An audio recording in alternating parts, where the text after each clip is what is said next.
सुखिनः सर्वे सन्तु निरामया सर्वे भद्राणि पश्यन्तु माँ कश्चित् दुख भाग भवेत्। अर्थात सभी सुखी रहे, सब निरोगी रहे, सबका कल्याण हो और सबको सुख की अनुभूति हो। इसी संदेश के साथ हेल्थ जोन वीडियो में हम लेके आए हैं एक बहुत ही कॉमन टॉपिक जिसका नाम है डायबिटीज, जिसको हिंदी में मधुमेह कहा जाता है। अब क्यों हम इस टॉपिक के बारे में बात करेंगे, तो दुनिया में लगभग 9.6% लोग इससे पीड़ित हैं और पूरे भारत में देखा जाए तो 30 करोड़ लोग इससे पीड़ित है और ये ज्यादातर महिलाओं और बच्चों में होता है।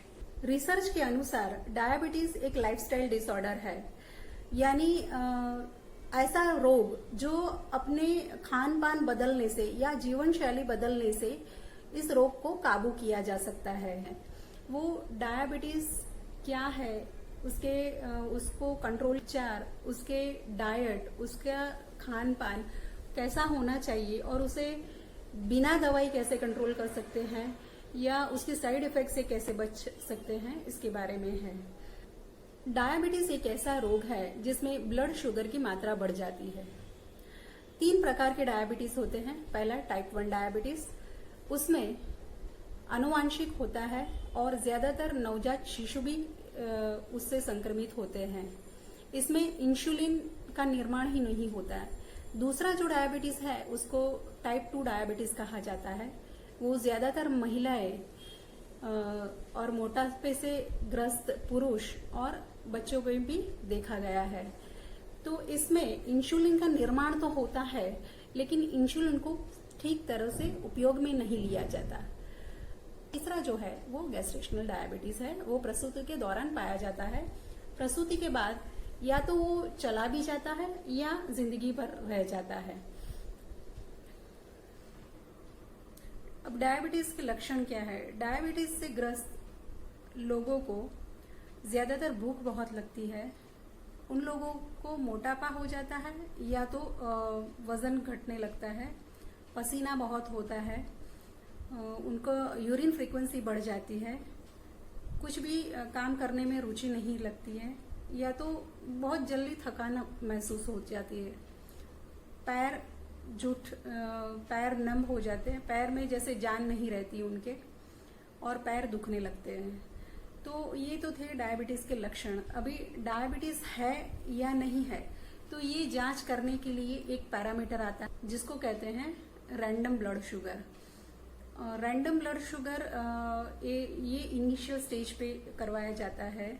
अगर उसमें ज्यादा आता है तो फिर दूसरे 2 जो ब्लड टेस्ट होते हैं वो खाने से पहले किया जाता है एक तो, और दूसरा जो होता है खाने के 2 घंटे के बाद किया जाता है, जिसको फास्टिंग ब्लड शुगर और पोस्ट प्रेंडियल ब्लड शुगर कहा जाता है। तो ये तो थे डायबिटीज की जांच कैसे किया जाए। अगर आपको डायबिटीज का उपचार करना है तो पहले तो आपको ये जानना पड़ेगा कि क्या सही है और क्या गलत। क्योंकि डायबिटीज बहुत ही कॉमनली पाया जाता है, इसके बारे में बहुत ही भ्रम भी है या कथित बातें भी कही जाती है और लोग डायबिटीज से बचने के लिए ये सब उपाय भी करते रहते हैं, लेकिन क्या सही है क्या गलत है ये जानना बहुत जरूरी है। तो सबसे पहला मिथक ये है कि एक्सरसाइज करने से ब्लड शुगर लेवल कम हो जाता है, मगर सच बात ये है कि विशेषज्ञों के बताने के हिसाब से डायबिटीज के मरीज को एक्सरसाइज करने से इंसुलिन और आहार में संतुलन साधने में मदद हो जाती है और व्यायाम से वजन भी नियंत्रण में रहता है। अब दूसरी कथित बात जो है वो ऐसा माना जाता है कि प्रोटीन ज्यादा लेना चाहिए। अब प्रोटीन ज्यादातर नॉनवेज में पाया जाता है, जैसे रेड मीट। पर रेड मीट खाने से हृदय पर दबाव ज्यादा होता है। तो फैक्ट ये है, मतलब सच बात ये है कि आपको प्रोटीन अपने डाइट में इंक्लूड करना चाहिए, मगर वो इस तरह से हो कि उसका हृदय पर दबाव नहीं बना रहे। जैसे आप अखरोट खा सकते हो, आप दाल का सेवन करें। उसके अलावा अपने डाइट में दही या तो फिर नट्स का भी उपयोग कर सकते हैं। ऐसे सलाड्स में डाल के भी उसको ले सकते हैं।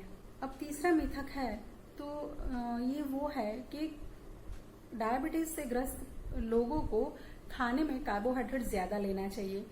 अब कार्बोहाइड्रेट लेना चाहिए, लेकिन उसकी क्वांटिटी मतलब मील साइज इतना ज्यादा नहीं होना चाहिए कि वो इंसुलिन रेजिस्टेंट हो जाए। इसीलिए कार्बोहाइड्रेट इस तरीके से लो जैसे कि वो आपको फायदा करे और ना कि नुकसान। और एक बात बताना चाहूंगी यहाँ कि कार्बोहाइड्रेट्स यानी गेहूं में से कार्बोहाइड्रेट्स मिलता है, तो वो गेहूं का जो आटा है वो एकदम फाइन मतलब बहुत बारीक पिसा हुआ नहीं होना चाहिए, थोड़ा मोटा पिसा हुआ होना चाहिए। तो उससे बनी रोटियां आपको फाइबर का काम देगी और वो आपको फायदा करेगी। दूसरा जो कार्बोहाइड्रेट्स है मतलब ब्रेड में से जो व्हीट होल ग्रेन में से मिलते हैं, वो कार्बोहाइड्रेट्स आप डायबिटीज में बहुत बेनिफिशियल है। उसके अलावा मल्टी ग्रेन्स जो है वो लेने चाहिए, ना कि खाली गेहूं लेने चाहिए। चौथा जो मिथक है ये वो है कि आर्टिफिशियल स्वीटनर जैसा आपको डायबिटीज में आप ले सकते हो। तो अगर आप शुगर के बिना नहीं रह सकते और चाय में आपको शक्कर चाहिए, तो आर्टिफिशियल शुगर स्वीटनर जो आता है शुगर फ्री, वो आप ले सकते हो, लेकिन उसकी मात्रा बहुत कम होनी चाहिए और वो ज्यादा उसका उपयोग नहीं करना चाहिए। वो भी आपके शरीर के लिए हानिकारक है। अब जो पांचवा मिथक है वो जिनको डायबिटीज हुआ होता है वो ये सोचते हैं कि हम तो डायबिटीज की दवाई लेते ही हैं, तो हम कुछ भी खाएं तो डायबिटीज की दवाई लेने से वो मिट जाएगा। तो ज्यादातर डायबिटीज की दवाई इंसुलिन शुगर जो है वो एब्सॉर्ब करने के लिए होती है, और ना कि अगर ज्यादा मात्रा में आपने खाना लिया है, ज्यादा मात्रा में आपने शुगर ली है, तो डायबिटीज की दवाई भी काम नहीं करेगी। छठा जो मिथक है कि डायबिटीज से ग्रस्त लोगों को मीठा नहीं लेना चाहिए। मीठा अल्प मात्रा में आप ले सकते हैं अगर वो आपके डाइट में इंक्लूड हो। जैसे अगर वो गुड़ है तो आप ले सकते हो, लेकिन अगर वो पैक्ड ड्रिंक्स है, आर्टिफिशियल ड्रिंक्स है और इसके अलावा सॉफ्ट ड्रिंक्स है या तो फिर डेजर्ट्स है या तो फिर फ्लेवर्ड शुगरी आइटम्स है, तो वो सब आप नहीं ले सकते। सातवां मिथक ये है कि जिन लोगों को डायबिटीज हुआ होता है उनको फ्रूट नहीं लेना है। सच बात ये है कि उनको मीठे फ्रूट नहीं लेने हैं, जैसे चीकू है, केला है, कैरी है, ये मीठे फ्रूट नहीं लेने हैं, पर उनको एक खट्टा फ्रूट जरूर लेना चाहिए पूरे दिन में, चाहे वो 50 ग्राम ही क्यों ना हो। तो एक खट्टा फ्रूट जरूर ले। और एक चीज कि उसका फ्रूट जूस निकाल के न ले, पूरा फ्रूट ले, तो इससे आपको फाइबर भी मिलेगा और ये ज्यादा फायदेमंद है। आठवां मिथक ये है कि डायबिटिक का एक स्पेशल फूड होता है और वो बहुत महंगा होता है, पर आपके रूटीन में आपके घर में जो भी ऐसी चीज है तो वो आप इस तरीके से प्लान करें कि आपका डायबिटीज उसे नियंत्रण में आ सके। ऐसी बहुत सारी घर में ही चीज है जिसे आपका डायबिटीज नियंत्रण में आ सकता है। ये जानने के लिए मेरा आप नेक्स्ट वीडियो देखिए, उसमें diabetes chart, diabetes diet plan भी बताया हुआ है। आपके घर में, आपके अगल बगल में, आपके सराउंडिंग में जो भी डायबिटीज के पेशेंट हैं उनको ये इम्पॉर्टेंट जानकारी देना न भूलिए। तो ये वीडियो जरूर शेयर कीजिए, इसमें कमेंट कीजिए, इसको सब्सक्राइब कीजिए और ऐसे ही वीडियो देखने के लिए मेरे साथ बने रहिए। तब तक के लिए थैंक यू। धन्यवाद।